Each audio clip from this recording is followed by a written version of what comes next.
Friends, welcome to the GS luck study. आज हम निर्वाचन आयोग के पार्ट 2 का अध्ययन करेंगे। जैसा मैंने आपको बताया था, निर्वाचन आयोग संवैधानिक निकाय है।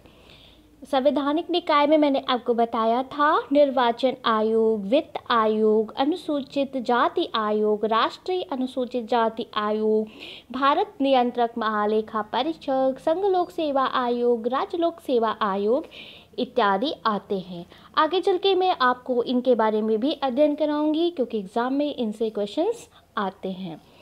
चूँकि हम निर्वाचन आयोग पढ़ रहे हैं, जो कि एक संवैधानिक निकाय है। पिछले अध्याय में मैंने आपको बताया था कि संवैधानिक निकाय किसे कहते हैं।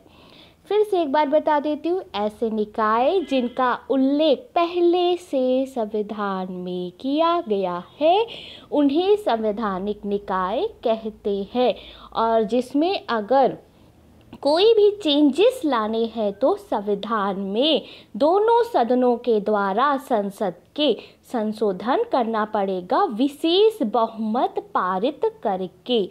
विशेष बहुमत 2/3 बहुमत और संशोधन आर्टिकल 368। ओके, अब हम पार्ट 2 का अध्ययन कर लेते हैं।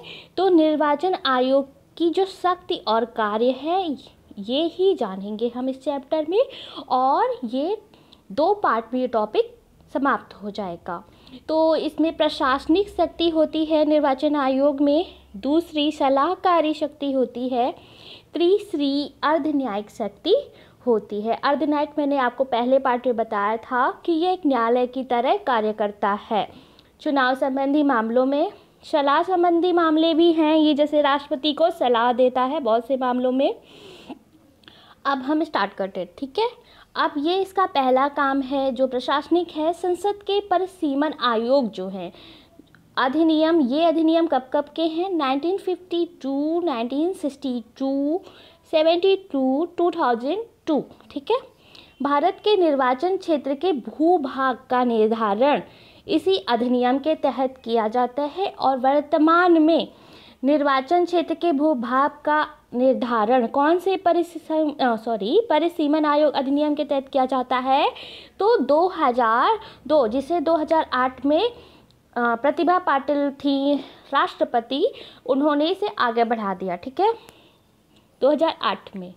अब हम परिसीमन आयोग के बारे में थोड़ा सा जान लेते हैं। तो ये क्या काम करता है?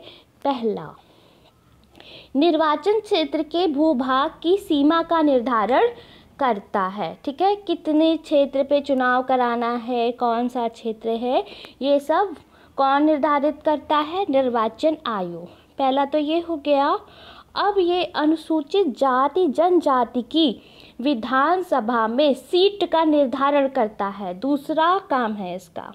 अब ये सीट का निर्धारण करता है जनसंख्या के आधार पर, ठीक है।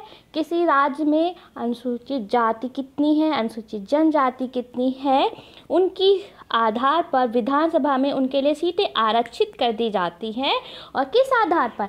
जनसंख्या के आधार पर। अब अन्य कार्य है, निर्वाचक की नामावली तैयार करता है, योग्य मतदाता का पंजीकरण करता है। आप योग्य मतदाता कब बन सकते हैं? जब आपकी आयु 18 वर्ष हो जाती है, तब आपको एक निर्वाचन आईडी मिलती है जिसे कहते हैं वोटर कार्ड। उसके माध्यम से आप जब चुनाव होंगे आपके क्षेत्र में, जिस क्षेत्र के आप निर्वाचन के मतदाता होंगे, ऐसा नहीं कि आप कहीं भी जाके वोट दे देंगे, जिस निर्वाचन क्षेत्र में मतदाता सूची में आपका नाम होगा, आप वहां जाकर वोट कर सकते हैं अपने मनपसंद उम्मीदवार को। निर्वाचन की जो तिथि हो, किसी तिथि में किस जगह पर किस क्षेत्र में कब चुनाव कराना है, ये सब समय सारणी तिथि कौन डिसाइड करता है? निर्वाचन आयोग। पहले चैप्टर में मैंने बताया था कि निर्वाचन आयोग किस किस का चुनाव कराता है। आपको मुझे कमेंट बॉक्स में बताना है, तभी मुझे पता चलेगा आप पार्ट 1 अच्छे से पढ़े हैं, ठीक है। अब दूसरा है राजनीतिक दल को मान्यता प्रदान करने का कार्य। कोई राजनीतिक दल राज्य स्तरीय दल है या राष्ट्रीय स्तर दल है, इसकी मान्यता कौन देता है? तो चुनाव आयोग निर्वाचन आयोग ही देता है। साथ ही निर्वाचन चिन्ह बांटता कौन है? निर्वाचन आयोग। जैसे कि बीजेपी पार्टी जो है ये राष्ट्रीय पार्टी है, ठीक है, और किसी पार्टी की कई राज्यों में परफॉर्मेंस के आधार पर उसे राज्य पार्टी या केंद्रीय स्तर की पूरी राष्ट्रीय स्तर की पार्टी घोषित किया जाता है। तो बीजेपी पार्टी का चुनाव चिन्ह क्या है? कमल। वैसे ही कांग्रेस पार्टी का चुनाव चिन्ह क्या है? हाथ का पंजा। इसी तरह से ये कौन मतलब वैलिड करता है उनको कि ये आपका इस पर कॉपीराइट हो गया? निर्वाचन आयोग। राजनीतिक दलों को मान्यता प्रदान। चुनाव चिन्ह बांटने के संबंध में जो अगर विवाद कोई हो गया तो अब ये इसका न्यायिक कार्य हो गया। ये न्यायिक कार्य की तरह न्यायालय की तरह कार्य करेगा। विवाद का निपटारा कराएगा कौन? निर्वाचन आयोग। आप मुझे कमेंट में बताइए। पहले पार्ट में बताया था कि किस अनुच्छेद के आधार पर निर्वाचन आयोग का गठन किया जाता है। चलिए नहीं भी बताते तो 324 है, फिर से याद कर लीजिए, पहले पार्ट में मैंने बताया है। निर्वाचन कराने के लिए कर्मचारियों की आवश्यकता के बारे में राष्ट्रपति और राज्यपाल से ये आग्रह करते हैं। और कितने निर्वाचन आयुक्त मैंने बताया था आपके पार्ट में? 3 निर्वाचन आयुक्त होते हैं और सभी को एक समान अधिकार होते हैं, ठीक है, पहले पार्ट में मैंने आपको बताया है। अब इन्हें निर्वाचन कराना है, अब इनके पास कर्मचारी नहीं है, कर्मचारी की आवश्यकता है, तो ये राष्ट्रपति राज्यपाल से आग्रह करते हैं जिस राज्य क्षेत्र में चुनाव करा रहे, तो कर्मचारियों की ड्यूटी लग जाती है। जैसे आपने सुना होगा कि कई सरकारी कर्मचारियों की चुनाव में ड्यूटी लगती है, उन्हें पोस्ट दी जाती है, पद दिए जाते, जैसे पीठासीन अधिकारी इत्यादि इस तरह के पद दिए जाते हैं। वो लोग उस क्षेत्र के चुनाव को संपन्न कराते हैं। चुनावी तंत्र का मुआवना करना, ये दूसरा कार्य है, यानी कि जहाँ चुनाव हो रहे हैं वहाँ जाके चेक करना सब कुछ ठीक ठाक से हो रहा है। राष्ट्रपति को सलाह देना कि राष्ट्रपति शासन वाले राज्य में 1 वर्ष बाद चुनाव करवाना है कि वही पार्टी शासन अभी भी राष्ट्रपति शासन लगेगा, क्या चुनाव कराने की स्थिति हो गई है, ये डिसाइड करते हैं निर्वाचन आयुक्त। निर्वाचन आयोग के मेरे चैनल को सब्सक्राइब कर दीजिए, बेल आइकन को ऑन कर दीजिए जिससे आपको वीडियो अपडेट मिलते जाए, क्योंकि अब सारे इम्पॉर्टेंट चैप्टर आपके अपलोड होने वाले हैं, ठीक है। अब निर्वाचन के समय राजनीतिक दलों की नीतियों के प्रचार के लिए रेडियो टीवी कार्यक्रम की सूची बनाना, यानी कि जब भी इलेक्शन होते हैं तो प्रत्येक राजनीतिक दल को ये कितने मतलब कि अपने ऐड किसी टीवी पर रेडियो पर दे सकते हैं, कितने समय का दे सकते हैं, इसकी परमिशन देता है। ऐसा नहीं है कि जिसकी सरकार है सिर्फ वही अपना ऐड करेगी टीवी पर, बाकी के लोग भी कर सकते हैं। संसद सदस्यों की निहरता से संबंधित मामले पर राष्ट्रपति को सलाह देना। अब निहरता क्या होता है? निहरता मतलब होता है अयोग्यता।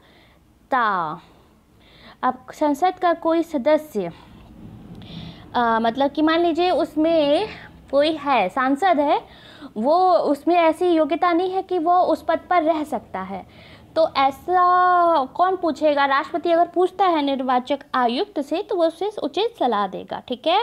विधान परिषद के सदस्य निहरता से संबंधित मामले पर राज्यपाल को, जैसे राष्ट्रपति को उसने सलाह दी, निहरता मैंने बताया अयोग्यता, वैसे वो विधान परिषद के सदस्य की भी अयोग्यता के मामले में अगर राज्यपाल कोई सलाह मांगेगा तो निर्वाचन आयुक्त उसे सलाह देगा कि ये योग्य है कि ये नहीं है, इन्हें बर्खास्त किया जाए या रहने दिया जाए।